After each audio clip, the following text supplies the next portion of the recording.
Hi there, this is Carolina from 30 Minute Crafts, and I'm doing this series as part of craftyhangouts.com. And this week we are sharing all kinds of different craft tutorials that can be done for under $10. So I wanted to share with you one of my favorite inexpensive craft things to do, and it's jewelry making. And most people don't realize how easy and inexpensive it is to make your own jewelry or to make jewelry to give as gifts. So I went on to consumercrafts.com and I bought 3 sets of supplies that I'll be able to actually make quite a few projects with. I bought this set here, and this is the Bright Silver Findings Starter Kit, and I got it for about $6. And then I got this assorted blue and light blue glass bead box set, and this actually comes in different colors as well. I've bought the red before, and it's got, you can see, a great assortment of different bead sizes. And then I also have just 18 inches of silver chain, and this cost less than $1. So I have about $11 worth of supplies, but from the $11 worth of supplies, I'll be able to make tons and tons of projects. In fact, I already made these super cute little earrings that I'll be showing on 30 Minute Crafts later this week. And today I'm going to show you how to make a matching necklace and earring set. So what we're going to start by making is these little units right here. So we'll go to our silver finding set. By the way, to make this you also need some pliers. Consumer Crafts sells these as well. You can buy them in a kit, and they're also really inexpensive, and these you'll use over and over and over again as you do more jewelry making. So we're going to go to our silver finding set, and we're going to take out an eye pin, which looks like this, and then we're going to go to our glass beads, and we're going to add glass beads. And I have several of these units already made up so that you don't have to sit and watch, and each one is just kind of different, kind of just a little random assortment of some of the beads in here. I went with some of these smaller glass beads, and then some of this really pretty like sea glass, and then a few more of the smaller glass beads. And I'm not worrying too much about how many beads between or how many beads are on each piece. Some have 2, some have 3 of the larger beads. There's between 1 and 3 of the smaller beads between each. Nothing nothing too planned out, just kind of a pretty random. So just like that.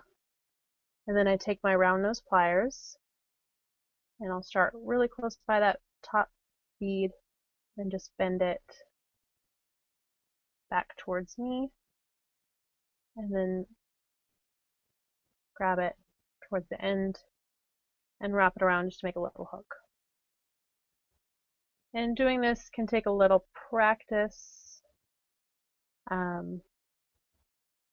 I've been doing it for a couple of years, and sometimes they're perfect, sometimes they're not. I'm not too worried about perfect. When I try to do it on air, it'll never be perfect.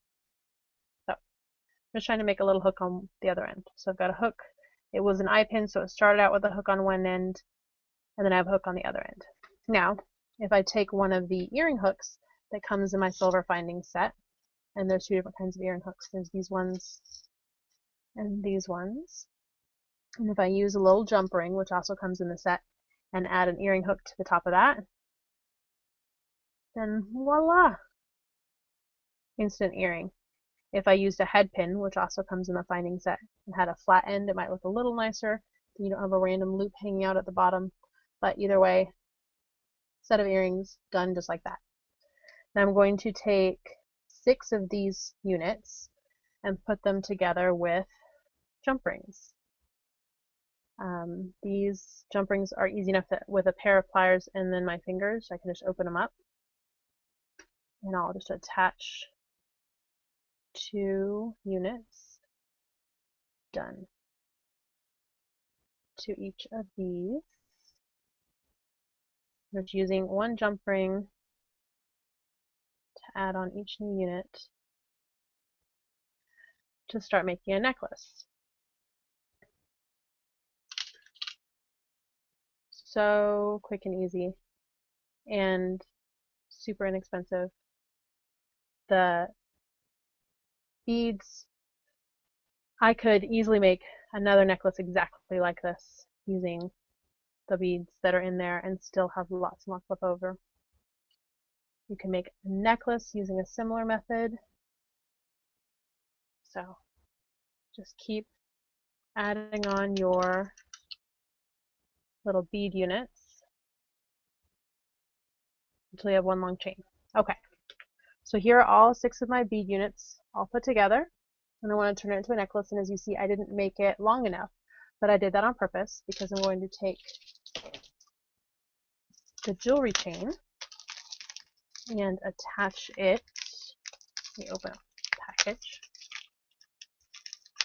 and attach it, because these units, they move fairly freely, but there's a little bit of stiffness in there, and the chain is a lot smoother. So I want to use the chain around the back of the neck, which will be a lot more comfortable for wearing. So I'm going to grab one of my small jump rings that comes in the silver findings set and attach the jewelry chain onto one end of my linked together units. And here's where you can custom the jewelry exactly the length you want it. I can put it right around my neck and say, okay, I want this about that long. Okay, maybe I want it a little shorter. Right about there. That looks good to me.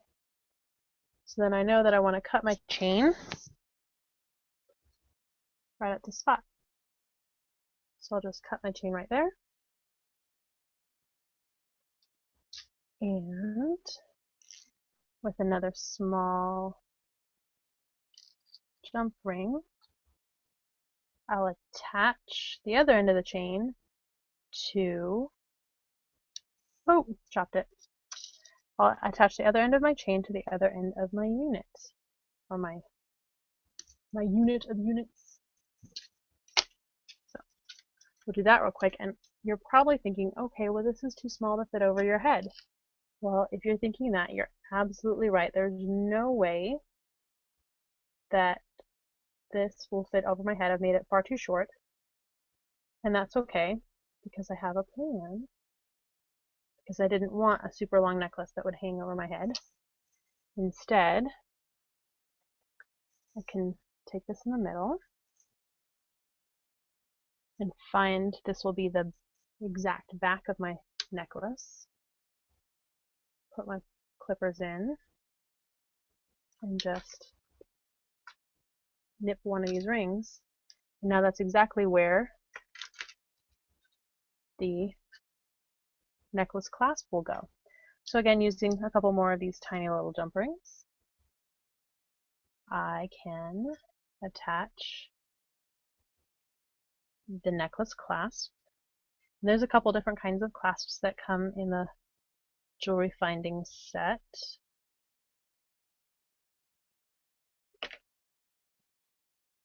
All I have to do is attach that there, attach it to the end of my chain. There we go. Little singing there, trying to do a little song and dance while I get it to connect. So I've attached the jewelry clasp on one end, then just attach the jewelry clasp again with another one of these little jump rings to the other end. If I didn't say it before, the right way to open a jump ring is to twist it. So you're making a twisting motion like this, not a pulling motion like this. We're not breaking breadsticks in half. And the twisting motion You twist it open and then twist it closed, and those two ends will meet up perfectly. Whereas if you try to break it open like a breadstick, when you try to close it, you won't be happy because trying to get those two ends to meet up perfectly again, it's just not going to happen. Okay, so I've attached the clasp in the middle, and my necklace is done, just like that. So super easy way to make a necklace and matching earrings. You can choose to have earrings that are identical, or you can choose to have two different earrings because all of the different units in the necklace are all different. You can make several of these necklaces or earrings using this set because you can see there's so many beads. You can barely tell that I've made a dent in these beads. And I've made a necklace and two pairs of earrings. Super fast, super simple. And with $11 worth of supplies, you can easily make 11 projects. That's $1 a project. For Christmas presents, birthday presents, or gifts for yourself, get any cheaper than that? I don't know. Well, thanks for watching. I'm Carolina from 30 Minute Crafts, and it was fun sharing my super simple necklace and earring tutorial with you today. I hope you'll check out all the other fun and fast $10 crafts over on Crafty Hangouts this week, or come visit me on 30minutecrafts.com. Thanks for stopping by.